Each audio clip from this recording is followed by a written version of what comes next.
بسم الله الرحمن الرحيم والصلاة والسلام على رسول الله وعلى آله وأصحابه أجمعين. والسلام عليكم ورحمة الله. We start a new episode of our program Spirit of Values. This is Dr. Tariq Rashid, and in this episode we will discuss the value of excellence through implementation. And we started last episode discussing the value of achievement through the projects that we will manage. We start now in this episode discussing further about the projects. How can we subdivide the project in order to be able to implement and get the results done? Now, so the first step we did is the concept of project management. We subdivided the project into activities. The second step is we have to start sequencing the activities, which means what is the relationship between the different activities. In the first episode and the previous episode, we discussed the concept WBS, work breakdown structure. Now we got the whole activities. How can we sequence them in a certain sequence? Now, there are what we call the relationship types for connecting activities. Two activities could be connected in a finish to start relation. This is called FS relation. For example, I'll finish putting specifications, then I will go for example, editing the specifications, then we'll go for tendering. So this is a finish-start relation. And by the way, the relation should be read from the second towards one for the first. For example, I cannot start activity B unless I finish A. So it is a finish-start relation. However, there are 2 or 3 more relations. Finish to finish, which means if you want to finish activity B, you have first to finish activity A.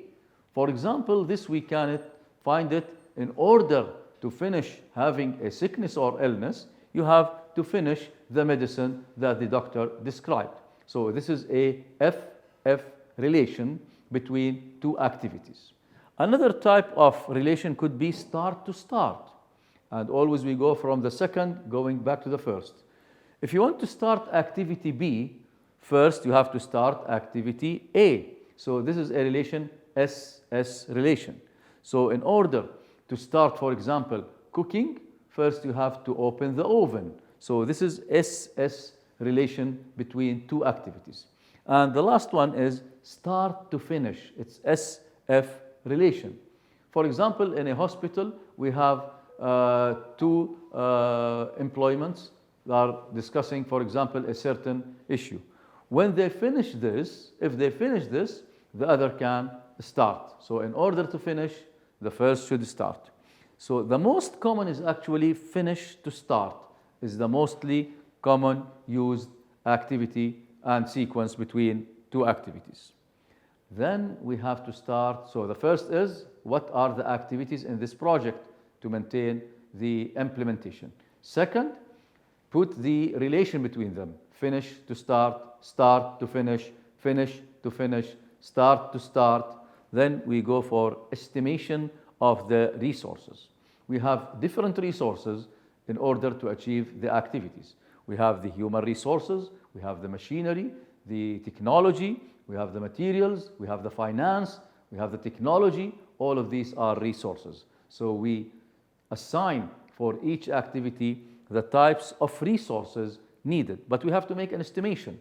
For example, this activity needs 3 engineers, 2 IT, and 1 secretary, for example. So you are assigning the resources and giving a quantity for the resource. And we need, for example, 2 laptops. And you can define also the materials needed for each activity. So the quantities should be clarified and the quality. So always when we discuss the resources, define the 2 Qs, quantity and quality. Then you have to estimate what we call the activity duration. For example, activity A, how many days, weeks or months do we need in order to finalize activity A? This is called estimation of duration. We can either use hours, days, weeks, months. But mostly, most activities in most projects will go for the day as the planning unit, the minimum planning unit.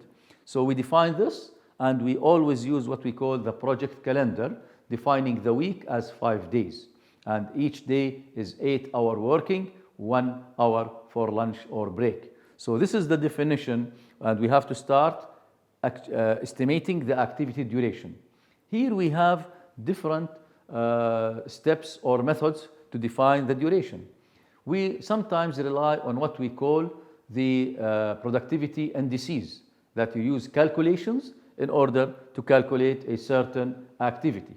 For example, if I have a big project in oil and I'm using the pipelines, and we have, for example, 300 kilometers of pipes to be installed, I should know exactly what is the productivity of the workmen that I'm using. For example, if they can do, for example, 1 kilometer per hour, then I can estimate how many hours and days this activity will need as a time. So this is called the performance or the rating or the productivity. But also another type of methods that we can use in order to estimate the duration is what we call expert judgment. When you ask the experts about similar projects, they can give you an estimation of the duration of each activity. Another method is to rely on previous similar projects. So you can also get back to the documentation, the records that you have in your database, and you can estimate the activity duration. So the idea, we have to define each activity with its time needed. Resource calendar will show all these issues together. So who are the people we are using? Labor, their skills, the equipments, the materials, the technology we are using, the information system, the budgets, the finance, and the relation between the different activities.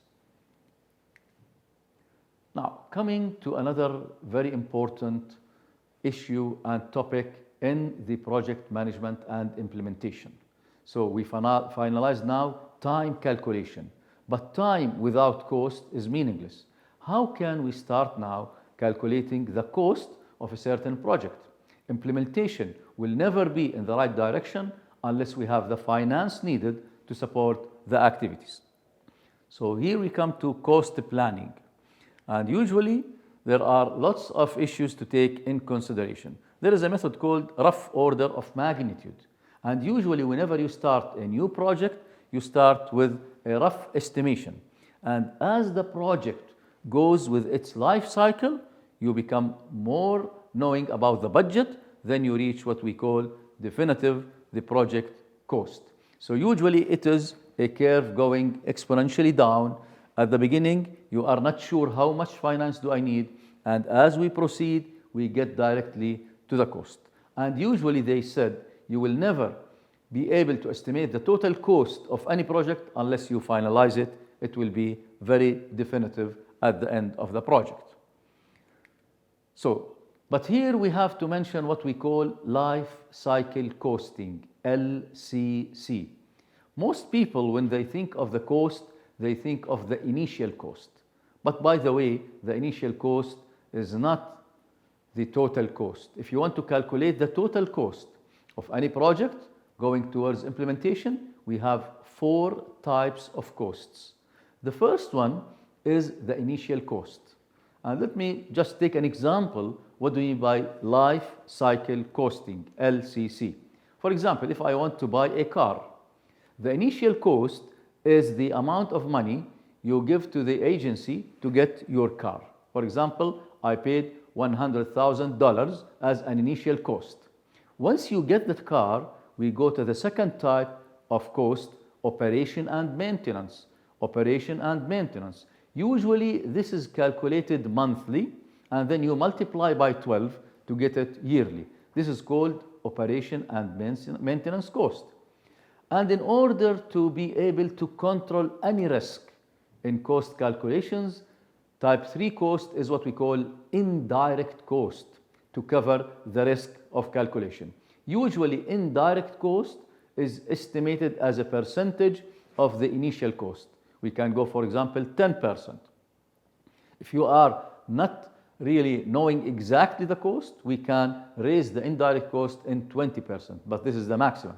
And if you are sure of your time calculations, of your resources, we can get down to 5% of indirect cost. So what is type 4 cost? It's called usually depreciation cost, replacement cost, or development cost according to what project you are discussing. So if you are discussing, for example, an IT project, we use the cost at the future development, a car depreciation, or sometimes replacement cost when we reach the end of the life cycle. So always take in consideration whenever you want to calculate money and cost, use what we call life cycle cost. It's very important: initial cost, operation and maintenance, indirect, and replacement, development, or depreciation. And if you want to break down the cost of any project, we have lots of issues to calculate. Usually in large projects, we use people who are specialized in finance and budgeting. The cost of labors, the cost of equipment, cost of materials, so cost of subcontracting if we are using subcontractor to do a certain activities or task in the project, and the overheads. The overheads, for example, electricity, working hours above the standard rate, taxes, fees, and others, and you add all of this to reach what we call the total cost of the project. So the idea of excellence is really related to implementation. The idea is just 10%. Implementation, exact implementation of the projects will transfer issues into an action and into a result. The third most important variable is quality management. So time management, cost management, quality management.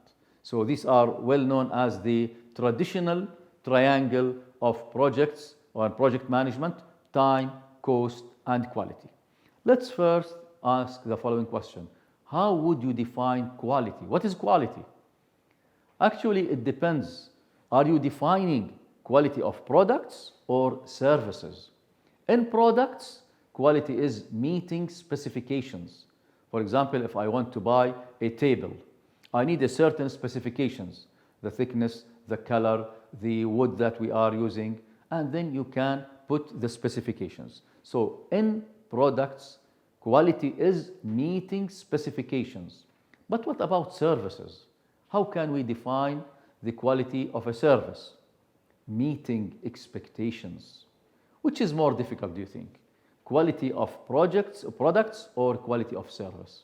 For sure, quality of service is much more difficult to calculate because it needs reading the expectations of the target audience of the final project. But we have always to consider quality management whenever we are going towards implementation. So quality is the degree to which set of inherent characteristics fulfill the requirements. This is the definition of ISO. ISO, of course, International Standardization Organization, define quality as the degree to which characteristics fulfill the requirements. And really it depends, are we discussing products or we are discussing services? And usually we have to act from the customer shoes. So usually we go for customer satisfaction, customer happiness. How can we deliver a result? As much as you satisfy the target audience, you will have an excellence value of achievement. So conformance to requirements. The project must produce what it said to your clients.